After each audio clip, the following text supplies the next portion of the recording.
90 రోజుల కోర్సు పూర్తి చేస్తే చాలు 100% ప్లేస్మెంట్ సపోర్ట్ తో సాఫ్ట్వేర్ జాబ్ మీ సొంత. వెంటనే కోడ్ జ్ఞాన్ డెస్టినేషన్ ని సంప్రదించండి. హలో నమస్తే, వెల్కమ్ టు సుమన్ టీవీ. నా పేరు కీర్తి. ప్రస్తుతం మనతో పాటు తోడు నీడ ఫౌండర్ రాజేశ్వరి అమ్మ గారు ఉన్నారు. వీరితో ఈరోజు కొన్ని విషయాల గురించి మనం చర్చిద్దాం. హలో అమ్మ, నమస్తే. నమస్తే అమ్మా. అమ్మ, ఇప్పుడు చూసుకుంటే యూత్ మెయిన్గా కల్చర్ అని చెప్పేసి, అంటే మన ట్రెడిషన్ కాకుండా ఫారెన్ కల్చర్ ని అడాప్ట్ చేసుకుని టెక్నాలజీ అని చెప్పి ఇంకా రకరకాల క్లబ్లు పబ్లు ఇవన్నీ అలా వచ్చినవి కదా, ఫారెన్ కల్చర్ అలా వచ్చింది కదా. అవును అవును, ఇప్పుడు వ్యాలంటైన్స్ డే కూడా అలాంటి అక్కడి నుంచి వచ్చింది. అవును, అలాంటివన్నీ అడాప్ట్ చేసుకొని టెక్నాలజీ మంచిగా చేసుకుంటే ఓకే, వాటన్నిటిని బ్యాడ్ ప్రభావం కూడా యూత్ పైన చాలా పడుతుంది, చాలా ఎక్కువ ఉంది. సో వీటన్నిటిని కంట్రోల్ చేసి మనము యూత్ ని ఒక బెస్ట్ ఫ్యూచర్ ఇవ్వాలి అంటే ఎలా అమ్మా? అసలు ఏ పనికైనా అమ్మా ఒక మంచి ఒక చెడు రెండు ఉంటాయి. ఏ పని చెయ్యండి, ఇప్పుడు ఒక మందు మెడిసిన్ వేసుకుంటాం ఒక రోగం తగ్గడానికి, దానికి సైడ్ ఎఫెక్ట్స్ ఏవో కొన్ని ఉంటాయి. అలాగే ప్రతి దాంట్లోనూ మంచి చెడు ఉంటుంది.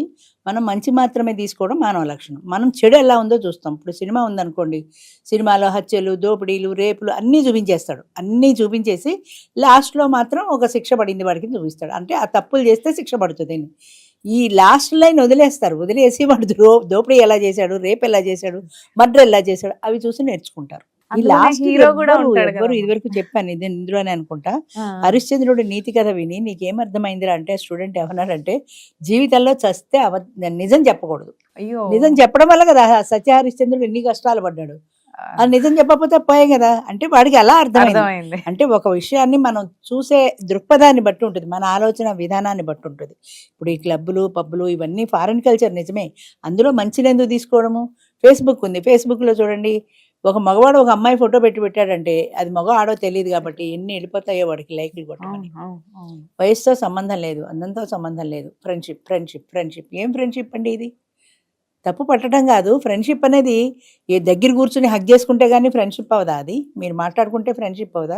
ఫ్రెండ్షిప్ అనేది నిజంగా జీవితంలో నీకు నేను తోడు ఉన్నాను అని ఇచ్చే ఒక భరోసా, కష్ట సుఖాల్లో నిలబడే ఒక తోడు.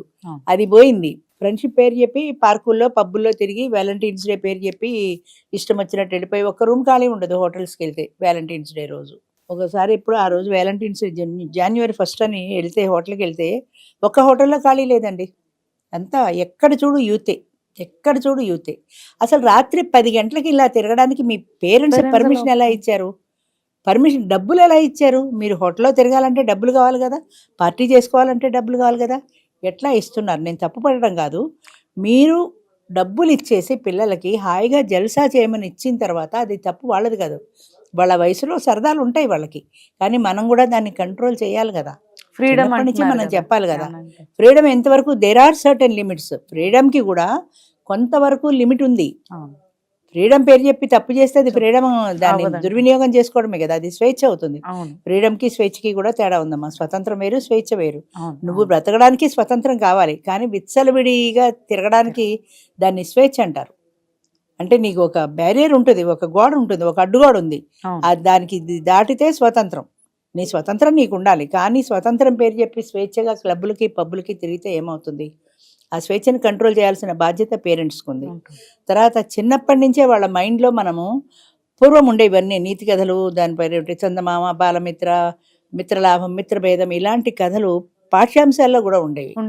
ప్రతి దాంట్లోనూ కూడా ఒక నీతి ఉండేది. ఆ నీతి కథలు జంతువుల పేర్లు పెట్టి ఆ పేర్లలో ఇలాంటి నీతి కథలను చెప్పేవాళ్ళు. ఇప్పుడు అసలు మోరల్ సైన్స్ ఎక్కడుంది? లేదు, టైం టేబుల్లోనే లేదు. ఒకవేళ ఉన్నా కూడా ఆ సబ్జెక్ట్లో ఆ టీచర్ ఎవరో, ఆ కన్సర్న్ టీచర్ ఎవరో ఆవిడ పాఠాలు చెప్పుకునేదే తప్ప అసలు నీతి కథలు అన్నవి లేవు. అవి ఎందుకు చెప్పేవారంటే చిన్నతనం నుంచి వాళ్ళకి బోధించాలి అని. ఇప్పుడు శివాజీ కథ విన్నాను, జీజాబాయి శివాజీ తల్లి ఆయనకి చిన్నప్పటి నుంచి వీరగాథలన్నీ నేర్పింది, ఆయన వీరుడిగా తీర్చిదిద్దింది అని. అంటే కథలు విన్నప్పుడు ఆ మైండ్లో ఇలా నేను కూడా ఇలా ఉండాలి, ఇలా చేయాలి, ఇది తప్పు ఇది రైటు అన్న విచక్షణ వాళ్ళకి పడుతుంది. కానీ నోవేడేస్ పేరెంట్స్కి ఎక్కడ ఖాళీ? 2 ఉద్యోగాలు, 2కి పార్టీలు, సాయంత్రం లేట్ అయితే ఏవో పార్టీలు ఉంటాయి, వాళ్ళు దానికి వాళ్ళు వెళ్ళిపోతారు. వీళ్ళని లక్షలు డొనేషన్లు కట్టేస్తారు, వాళ్ళు చదువుకుంటున్నారు. మన బాధ్యత పేరెంట్గా అయిపోయింది అనుకుంటారు. పేరెంట్గా చదివించడం బాధ్యత ఒక్కటే కాదు, వాళ్ళని ఒక మంచి పౌరులుగా తీర్చిదిద్దాల్సిన బాధ్యత మనది. వాళ్ళు మంచి పర్సనాలిటీ అంటే మంచి వ్యక్తిత్వం వచ్చేలాంటి పిల్లలుగా తయారు చేయడం బాధ్యత మనది. తప్పు ఒప్పు అనే విచక్షణ నేర్పే బాధ్యత మనది. అది నేర్పితే పిల్లలు వింటలేదు, పెద్దలు చెప్పటం లేదు. ఎందుకమ్మా వాడు మనసు కష్టపడడం? మా అబ్బాయి ఇంట్లో ఎన్ని వండినా వాడు స్విగ్గీ నుంచి ఆర్డర్ తెచ్చుకుంటాడండి. అది ఒక తల్లి గర్వంగా, అది గర్వంగా మామూలుగా కాదు. ఎన్ని రకాలు వండినా సరే మా అబ్బాయి స్విగ్గీ నుంచి ఆర్డర్ తెచ్చుకుంటాడు. అది ఏమన్నా గొప్ప విషయమా? 2 తిట్టి నువ్వు నోరు మూసుకుని ఇంట్లో వండింది బయట ఫుడ్ తినద్దు అని ఎందుకు చెప్పవు? ఏడుస్తాడు. ఓ రోజు వదిలేయి, 2 రోజులు వదిలేయి, 3వ రోజు కాలితే వాడే తింటాడు కదా. అంతసేపు భరించలేరు. తల్లి ప్రేమ, తండ్రి ప్రేమ. వాడు బాధపడుతున్నాడు. ఆ తర్వాత జీవితాంతం మీరు బాధపడతారు. ఇది అయిపోయిన తర్వాత ఓల్డ్ ఏజ్లో మీ ముఖం కూడా చూడు, వాడు ఎవరినో పెళ్లి చేసుకుంటాడు, వెళ్ళిపోతాడు. అప్పుడు ఓల్డ్ ఏజ్ హోమ్లో కూర్చొని బాధపడాలి. అదే ముందే క్రమశిక్షణతో పిల్లల్ని పెంచుకుంటే ఈ బాధ ఉండదు కదా. మోస్ట్ ఆఫ్ ది టైం అమ్మ పిల్లలకి సమయం ఇవ్వాలి, వాళ్ళతో కలిసి గడపాలి, కలిసి కూర్చోవాలి, కలిసి కబుర్లు చెప్పుకోవాలి, వాళ్ళు చెప్పేది ఓపికగా వినాలి. తర్వాత మన అభిప్రాయాన్ని వాళ్ళకి చెప్పాలి. వాడు నెమ్మదిగా చెప్తే వినలేదనుకో, లేదు నువ్వు అలా చేయడానికి వీల్లేదు, ఇలా చేయాల్సిందే అని మనం శాసించే స్థాయిలో మనం ఉండాలి. మనల్ని శాసించే స్థాయిలో పిల్లలు ఉండకూడదు. ఇప్పుడు ప్రస్తుతం పరిస్థితి అదే. పిల్లలు మనని శాసిస్తున్నారు, మనం చెప్పట్లా. మనం చెప్తే వింటలా, వాళ్ళు చెప్తే మనం వింటున్నాం. నీకెందుకమ్మా, నువ్వు ఎందుకు వస్తామా తిరుగుతావు అని మా పిల్లలు తిడతారండి అంటుంది ఆవిడ గొప్పగా. పిల్లలు ఇన్ని తిట్టే స్థాయిలో ఉండడం ఏంటి? నీ సరదాలు నువ్వు చంపుకుంటున్నావు, పిల్లలు తిడుతున్నాను, కానీ వాళ్ళు సరదా ఒక్కటి చంపుకుంటున్నారా నీకోసమని? అదంతా ప్రేమ నువ్వు అనుకుంటున్నావు. ప్రేమ కూడా ఒక లిమిట్ ఉంది. డామినేషన్ పనికిరాదు కదా. నువ్వు పిల్లల్ని డామినేట్ చేసావు కానీ పిల్లలు నిన్ను డామినేట్ చేయకూడదు కదా. అవును, అదంతా ప్రేమతో చేస్తున్నారు అనుకుంటావు, కానీ నువ్వు బంధించుకుంటున్నావు కదా. నీకు అప్పటి స్వేచ్ఛ స్వాతంత్రం ఎందుకు ఉండదు? అలా ఆలోచించకపోవటం వల్ల పేరెంట్స్ కానీ టీచర్స్ కూడా అంతే. ఇండివిజువల్ అటెన్షన్ పెట్టే ఖాళీ టీచర్స్కి లేదు. 40 మంది ఉండాల్సిన క్లాస్ రూమ్లో 70-80 మంది ఉంటారు ఒక్కొక్క సెక్షన్లో. ఇండివిజువల్ అటెన్షన్ ఎట్లా పే చేస్తారు? వాళ్ళ పాఠం వాళ్ళు చెప్పుకుంటారు, వెళ్ళిపోతారంటే. ఒక పాఠం చెప్పినప్పుడు అందులో ఉండేటువంటి ఆ నీతో, ఆ మంచో, ఆ చెడ్డో, అది దాని ఎసెన్స్ ఏమున్నాయి అన్నది దాని మీద మనం కాన్సన్ట్రేట్ చేయాలి. పాఠం అయిపోయిన తర్వాత ఆ ఎసెన్స్ గురించి వాళ్ళకి మళ్ళీ చెప్పాలి. ఏదో ఇందిరాగాంధీ ఎవరంటే గాంధీ గారి కోడలో గాంధీ గారి కూతురు అని చెప్పినట్టు ఉంటుంది. ఇప్పటి వాళ్ళు అప్పుడప్పుడు ఈటీవీలో అక్కడ వేస్తూ ఉంటారు, పబ్లిక్ లో క్వశ్చన్స్ అడుగుతుంటారు. చాలా మంది అందరూ స్టూడెంట్సే, అందరూ యూతే, వాళ్ళు చెప్పేవి ఇలాంటివి ఉంటాయి. అంటే ఇందిరాగాంధీ ఎవరో ఆ చరిత్ర కూడా తెలియని స్థితిలో ఉన్నారు. ఎందుకంటే చరిత్రతో మాకేంటి పని, అయిపోయిన కథలు మాకెందుకు, ప్రజెంట్ జనరేషన్ కి అవన్నీ అనవసరం, పాస్ట్ మాకు అనవసరం అన్న స్థాయిలో ప్రజెంట్ జనరేషన్ ఉన్నారు.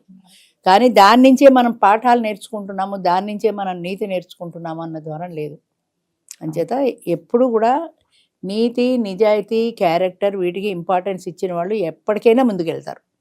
వీటికి క్యారెక్టర్కి కానీ నీతి నిజాయితీలకు కానీ తొంగలో తొక్కేసి హ్యాపీగా ఇవాళ నా సంతోషంగా ఉన్నానా లేదా, ఇవాళ గడిచిందా లేదా అని చూసుకునే వాళ్ళు ఇవాళ కాకపోతే రేపైనా జీవితాల్లో ఖచ్చితంగా దెబ్బతింటారు. అంచేత పిల్లల్ని పెంచేటప్పుడు అది చాలా ఒక గురుతరమైన బాధ్యత. అది పిల్లల్ని పెంచడం అనేది ఏదో కనీసం స్కూల్లో వేసేసామంటే వేసేయడం కాదు.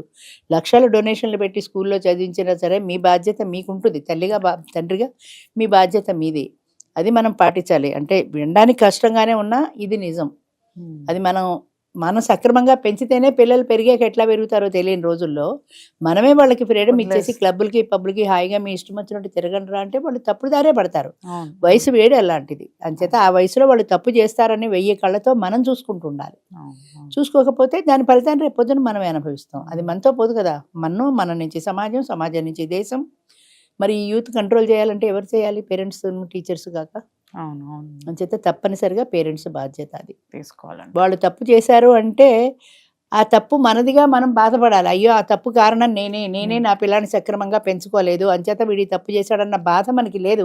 లక్షలు గుమ్మరించేసి ఆ కేసు మాఫీ చేసేసుకుందామా, పోలీసు వాడి నుంచి మన పిల్లాన్ని బయట పడేసుకుందామా లేదా, ఇంతే ఆలోచిస్తారు. దాని పర్యవసానం ఏమవుతుంది? అంచేత తప్పు చేయకుండా మనం ముందు జాగ్రత్త పడకపోతే ఫలితం ఇలాగే ఉంటుంది. తప్పనిసరిగా పిల్లల బాధ్యత పేరెంట్స్ కూడా ఉందమ్మా. Thank you.